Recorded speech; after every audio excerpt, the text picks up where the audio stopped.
अस्सलाम वालेकुम। आज हम डिस्कस करेंगे प्रेजेंट इंडिपेंडेंट टेंस जो है वो हम डिस्कस करेंगे। वन बाय वन जो है मैं अच्छे तरीके से एक्सप्लेन करने वाला हूँ, लेकिन वीडियो जो है वो ध्यान से देखना, ठीक है। सो प्रेजेंट इंडिपेंडेंट टेंस, इसके बाद जो है प्रेजेंट कंटिन्यू टेंस, इसके बाद जो है प्रेजेंट परफेक्ट टेंस, इसके बाद जो है प्रेजेंट परफेक्ट कंटिन्यू टेंस। तो ये सारे जो है हम डिस्कस करने वाले हैं, लेकिन पहले जो है प्रेजेंट इंडिपेंडेंट टेंस को देखो। सो ये जो उर्दू पहचान पहले हम देखेंगे, इसकी पॉजिटिव सेंटेंस कैसे, इसकी नेगेटिव, इसकी इंट्रोगेटिव सेंटेंस कैसे बनेंगे, तो वन बाय वन जो है हम डिस्कस करने वाले हैं। सो उर्दू पहचान ये है, अगर फ़िक्रे के आखिर में ता है, ती है, ते है, ठीक है। ता है, ये नहीं, ये है जो है आप देखेंगे ये वाहिद के लिए आते हैं, ठीक है। और ये आप है जो आप देखेंगे वो जमा के लिए आते हैं, ठीक है। यानी ये वाहिद और ये जमा के लिए। ता है, ती है, ता हो, यानी जितने भी अगर सेंटेंस में आप देखेंगे कि ये वर्ड्स जो है वो आखिर में मौजूद होगा, तो आप अच्छे तरीके से डायरेक्ट ये कह सकते हैं कि ये जो है प्रेजेंट इंडिपेंडेंट सेंटेंस का जुमला है, ठीक है। तो आप देखेंगे कि इसमें जो ही शी एट के साथ जो है और वाहिद के साथ पहले फार्म के साथ एस या ई एस का इजाफा हम करेंगे। यानी जितने भी ही शी एट आते, तो पहले फार्म में जब वो पहले वर्ब जो है आते हैं, इसमें एस या ई एस का इजाफा हम करेंगे, ठीक है। और आई यू वी दे, जितने भी ये आप देखेंगे कि ये हेल्पिंग वर्ब के साथ और जमा के साथ फार्म के साथ यानी पहले फार्म जो आते हैं, इसमें एस या ई एस का इजाफा हम नहीं कर सकते, ठीक है। तो इसकी जो डिफरेंस है, ही शी एट इसके साथ जो है वाहिद फार्म आते हैं या ये आते हैं, तो इसके साथ जो है वो हम पहले फार्म जो है वो इसके साथ जो है हम क्या करेंगे, एस या ई एस का इजाफा करेंगे। अगर आई यू वी दे पेपर सेंटेंस हम देखेंगे तो फिर आप अच्छे तरह से समझ सकें, ठीक है। एस या ई एस का इजाफा हम नहीं कर सकते। तो positive, now we can shift to the positive sentence. आप देखेंगे कि पॉजिटिव सेंटेंस, ठीक है। तो पॉजिटिव मस्बत जुमले इसको कहेंगे उर्दू में। पहले जो इसकी स्ट्रक्चर है वो आप अच्छे ध्यान से देखो कि ये स्ट्रक्चर जो है बहुत ज़्यादा लाजिमी है। आप जो है किसी भी सेंटेंस की स्ट्रक्चर आपको याद है, तो आप अच्छे तरीके से उर्दू से ट्रांसलेट इंग्लिश में कर सकते हैं, ठीक है। तो पहला जो है वो ख़त लिखती है, यानी वो ख़त लिखती है, तो वो हम कैसे एक्सप्लेन करें। देखो कि ये लिखती, यानी ये जो है वो आप देखेंगे कि ये वर्ब है, लेकिन वर्ब जो है वो कैसा है, ती है। अगर ते है तो वह ही आते हैं, लेकिन ती है यानी हम देखें डायरेक्ट हम ये कैसे देखें, ये मुअन्नस है, तो मुअन्नस के लिए वह के लिए हम शी यूज़ करेंगे। तो पहला जो है वो शी सब्जेक्ट आते हैं, फिर वर्ब हम जो है लिखती राइट्स, यानी ई एस का इजाफा जो है हमने करवाया, क्योंकि ये जो ही शी एट मैंने पहले बताया कि इसके साथ जो है हम ई एस का इजाफा करेंगे, ठीक है। तो शी राइट्स, इस वर्ब के पहले फॉर्म है राइट, लेकिन हम राइट्स के साथ ई एस का इजाफा किया, क्यों हमने एस या ई एस का इजाफा किया, राइट जो है इस जगह में हम एस का इजाफा किया। तो एस का इजाफा क्यों किया, क्योंकि ये जो है शी ही शी एट मैंने पहले बताया कि वह पहला फार्म के साथ हम एस का इजाफा करेंगे। फिर जो है हम फर्स्ट फार्म जो है मैंने लिखा, इसके साथ जो है शी है, तो इसके साथ जो है मैंने किया क्या कि ई एस यानी एस का इजाफा किया। वह बात जो है हम ऑब्जेक्ट लिखेंगे, और ऑब्जेक्ट जो है आप देखेंगे कि ख़त है अ लेटर, वो ख़त लिखती है, शी राइट अ लेटर। अगर ये लिखते आते हैं और है आप देखेंगे कि ये जो है वो है क्या है, ये वाहिद है। तो जब वह वाहिद आते हैं तो हम जो है वो ही या शी यूज़ करेंगे। अगर ये ऐसे है यहाँ आते हैं, तो फिर हम दे यूज़ करेंगे, ठीक है, जमा के लिए। तो वो ख़त लिखते हैं, अगर यह ऐसे आते हैं तो ही राइट्स अ लेटर, ठीक है। लेकिन वो लिखती यानी मुअन्नस से, तो शी राइट्स अ लेटर। दूसरा है गरीब लोग मेहनत करते हैं, यानी ये आप देखेंगे कि ये जो है वो हो ये जमात है।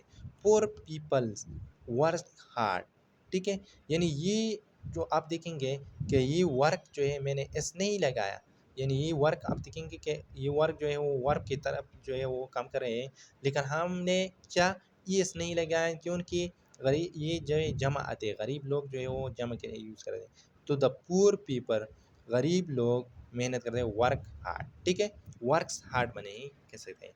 वो किताबें लिखते हैं, आप देखेंगे कि किताबें ये जो है वो जमा है, फिर जो है ये है आते हैं, तो फिर मैंने पहले बताया कि अगर यहाँ ए है या ऐसे आते हैं, तो वो के लिए हम दे यूज़ करेंगे, ठीक है। दे, अगर दे आते हैं तो फिर एस या ई एस पहले वर्ब के साथ जो है हम एस या ई एस का इजाफा नहीं करेंगे, तो फिर राइट हम लिखेंगे, एंड देन जो है बुक्स, बुक्स सामने के एस का इजाफा क्यों किया, क्योंकि ये किताबें है। अगर ऐसे आते हैं कि किताब ओनली किताब जो है वो मौजूद है, तो फिर जो है हम क्या लिखेंगे, डायरेक्ट बुक्स लिखेंगे, बुक, ओनली बुक। लेकिन वो क्या है, यानी जमा है, तो इस वजह से हम एस का इजाफा कर सकते हैं। और वर्ड्स को ख्याल रखो, ठीक है। तो पहला जो है मैंने सब्जेक्ट लगाया, दिन जो है मैंने फर्स्ट फॉर्म लगाया, और देन जो है मैंने ऑब्जेक्ट लगाया। द पोर सेंटेंस वो एक अच्छे खानदान से ताल्लुक़ रखता है। नो, आप देखेंगे कि वो हो, जो है वो हो क्या है आते हैं, तो ये है जो है वाहिद के लिए यूज़ होते हैं, तो वो हो हम ही यूज़ करेंगे, ठीक है। He belong to a noble family, ठीक है। ये एक अच्छे, नोबल मीन अच्छे, ठीक है, एक नोबल फैमिली से ताल्लुक़ रखते हैं, ठीक है। So now we can shift to the negative sentence, हम कैसे बनाएंगे। सो द नेगेटिव सेंटेंस हम कैसे बनाएंगे, देखो आप।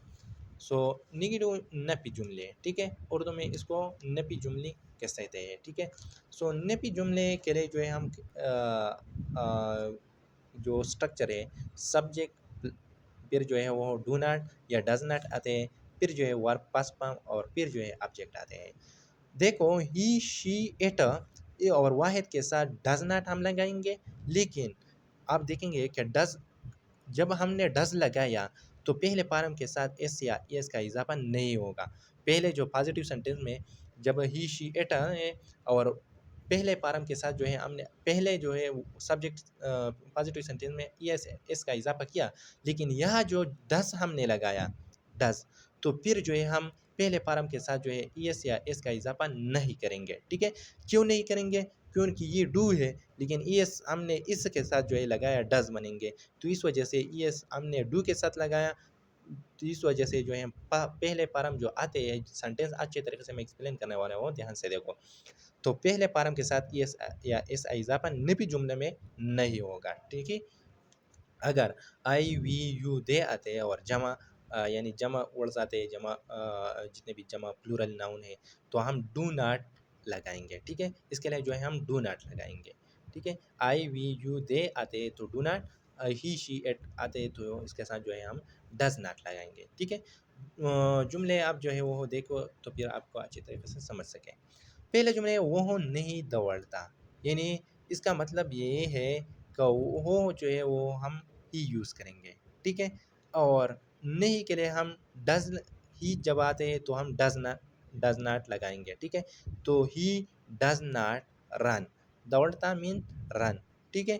तो ही डज नॉट रन, यानी ई एस एस, ये रन जो आप देखेंगे कि वो वर्ब का काम करेंगे, लेकिन वर्ब जो है वो हम एस या ई एस का इजाफा नहीं करेंगे, क्योंकि ई एस का इजाफा हम जो है वो यह किया, तो ही डज, यानी डू के साथ हमने ई एस लगाया, डज बनेंगे। He does not run, he she it के साथ जो है हम डज नॉट लगाएंगे, ठीक है। मैं चाय नहीं पीता, मैं चाय नहीं पीता। I do not take tea, ठीक है। सो मैं के लिए जो है आई यूज़ करेंगे, जब आई आते हैं तो हम डू नॉट लगाएंगे, आई के साथ जो है हम डू नॉट लगाएंगे, तो आई डू नॉट, ठीक है, टेक टी, समझ लिया। सो आई के साथ जो है हम डू नॉट लगाएंगे, तो I do not take tea, ठीक है। सो थर्ड जो सेंटेंस है वो स्कूल नहीं जाता, वो स्कूल नहीं जाता, he does not go to school, यानी ही जो है वो, हाँ, ही के लिए हम क्या यूज़ करेंगे, डज नॉट, तो he does not go to school, यानी ये जो आप देखेंगे परस करें ये जुमला ऐसे है कि वो स्कूल जाता है, यानी परस करें ये ऐसे जुमला है, ठीक है।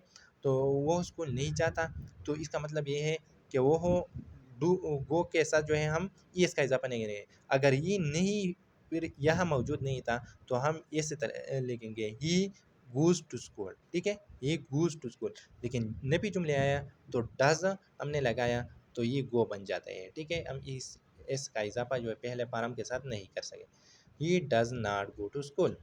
द फोर्थ सेंटेंस हम नहीं खेलते, हम नहीं खेलते, इसका मतलब ये है कि हम के लिए जो है हम वी यूज़ करेंगे, और जब वी आते हैं तो इसके लिए जो है हम डू नॉट लगाएंगे, तो वी डू नॉट प्ले, ठीक है। प्ले के लिए हम एस या एस का इजाफा नहीं करेंगे, ठीक है, आई वी यू दे के साथ। Now we can shift to the interrogative sentence. इसकी स्ट्रक्चर देखो कि डज और डू सेंटेंस से पहले, यानी सब्जेक्ट से पहले आते हैं कि सेंटेंस की शुरुआत में ये डू और डज़ लगाएंगे। डू किसके साथ लगाएंगे? डू आप जो है अच्छे तरीके से समझ गए कि आई वी यू दे के साथ जो है डू लगाएंगे, ही शी एट के साथ हम डज़। जब ही शी एट आते हैं तो इससे से पहले हम डज़ लगाएंगे, फिर सब्जेक्ट है प्लस वर्ब यानी ऑब्जेक्ट, और आखिर जो है साइन ऑफ इंटरोगेशन, ये जो है आप याद करो कि ये जो है हम आखिर में लगाएंगे। ठीक है, तो ये आप देखेंगे। सो देखो कि किस तरह सारी ये जो है वो थोड़ा सा हटाएंगे। तो ही शी एट और वाहिद के साथ हम डज लगाएंगे, आई वी दे और यू के साथ हम डो लगाएंगे। ये जुमले जो है मैं करूँगा आप अच्छी तरीके से समझ सकें। ठीक है, सो क्या बिल्ली दरख्त पर चलती है? तो हम जो है वो कैसे लगाएंगे? द केट, द केट ये जो है इट के लिए यूज़ होते हैं। ठीक है, तो इस वजह से हम डज लगाएंगे। ठीक है, तो does the cat climb the tree? Does the cat climb the tree? ठीक है, क्या आप स्कूल जाते हैं? क्या आप स्कूल जाते हैं? यानी यू आते हैं। ठीक है, यू आते हैं तो हम यू के लिए जो है वो क्या यूज़ करेंगे? Do you go to the school? यानी ये do you go to the school और साइन ऑफ इंटरोगेशन हम लगाएंगे। क्या वो दरिया में तैरते हैं? डू यानी ये जो है हम क्यों दुले मैंने पहले बताया कि ये है आते हैं तो वो के लिए हम दे यूज़ करेंगे, और दे से पहले जो है वो डू आते हैं। Do they swim in the river? Swim जो है वो यानी जो लाम्बो के कहेंगे। ठीक है, तो इस वजह से यानी तैरते तैरना को कहेंगे। Do the swim in the river. पर तो क्या वो आपके पास नहीं आते? ये जो सवालिया नफी जुमला है। ठीक है, does he not come to you? ठीक है, क्या आप सुबह की सैर करते हैं? Do you walk in the morning? So these all about the present interrogation sentence. In inshallah I will be discuss another point of view which is called continuous tense, present continuous tense.